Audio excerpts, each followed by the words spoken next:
भारत ने ऑपरेशन सिंदूर के जरिए पहलगाम आतंकी हमले का बदला ले लिया है। इस हमले के लिए भारत ने पाकिस्तान की सीमा के अंदर पड़ने वाले 9 ठिकानों पर निशाना साधा। वायुसेना के हमले में जैश ए मोहम्मद के 4, लश्कर ए तैयबा के 3 और हिजबुल मुजाहिदीन के 2 आतंकी ठिकानों को टारगेट किया गया। तो आखिर इन 9 ठिकानों को ही क्यों चुना गया, इस रिपोर्ट में आप समझें।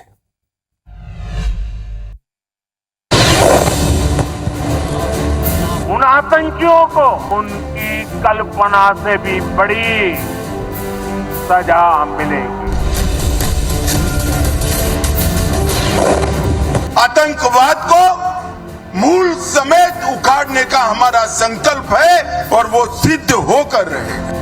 पहलगाम आतंकी हमले का ले लिया बदला। ऑपरेशन सिंदूर के जरिए दिया जोरदार अंदाज में जवाब।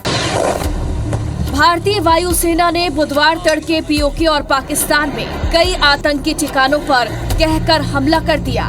भारतीय सशस्त्र बलों ने इन आतंकी कैंपों को टारगेट कर निशाना बनाया, जो भारत पर कई हमलों के दोषी थे। खुफिया जानकारी के आधार पर वायुसेना के हमलों में जैश ए मोहम्मद के 4, लश्कर ए तैयबा के 3 और हिजबुल मुजाहिदीन के 2 आतंकी ठिकानों को निशाना बनाकर तबाह किया गया है। भारत की ओर से जिन आतंकी ठिकानों को निशाना बनाया गया है, उनमें सबसे बड़ा हमला बहावलपुर में किया गया, जो अंतर्राष्ट्रीय सीमा से करीब 100 किलोमीटर अंदर स्थित है और यहाँ पर जैश ए मोहम्मद का मुख्यालय है। अब इसे निपटा दिया गया है।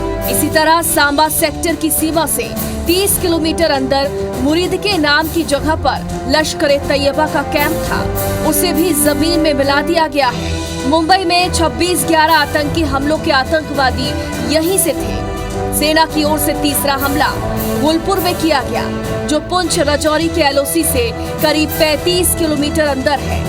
20 अप्रैल 2023 को पुंछ में आतंकी हमला और जून 2024 में यात्रियों से भरी बस पर हमले की जड़ें यहीं से जुड़ी हुई थी। सेना के निशाने पर 5वां ठिकाना बिलाल कैंप था, जिसे जैश ए मोहम्मद का लॉन्च पैड कहा जाता था। 6ठा ठिकाना लश्कर कोटली कैंप रहा, जो राजौरी जिले की एलओसी से 15 किलोमीटर अंदर है। यहाँ पर लश्कर का बमबारी प्रशिक्षण केंद्र था और यहाँ करीब 50 आतंकवादियों के रहने की क्षमता थी। 7वां ठिकाना बरनाला कैंप रहा, जो राजौरी जिले के सामने एलओसी से महज 10 किलोमीटर अंदर है। 8वें ठिकाने के रूप में सरजाल कैंप को निशाना बनाया गया, जिसे जैश का कैंप कहा जाता है। ये सांबा कठुआ के सामने अंतर्राष्ट्रीय सीमा से महज 8 किलोमीटर अंदर है। सेना की ओर से 9वां और आखिरी ठिकाना पाकिस्तान की सीमा में पड़ने वाला महमूमा कैंप भी रहा, जो अंतर्राष्ट्रीय सीमा से 15 किलोमीटर अंदर है। ये सियालकोट के पास है और इसे हिजबुल मुजाहिदीन का प्रशिक्षण केंद्र कहा जाता है। कुल मिलाकर आतंकी के आकाओं को चुन चुन कर मारा जाएगा, उनके ठिकानों को उड़ा दिया जाएगा। पीएम मोदी ने जो कहा था, वो हमारी आर्मी ने करके दिखाया है। जय हिंद, जय भारत।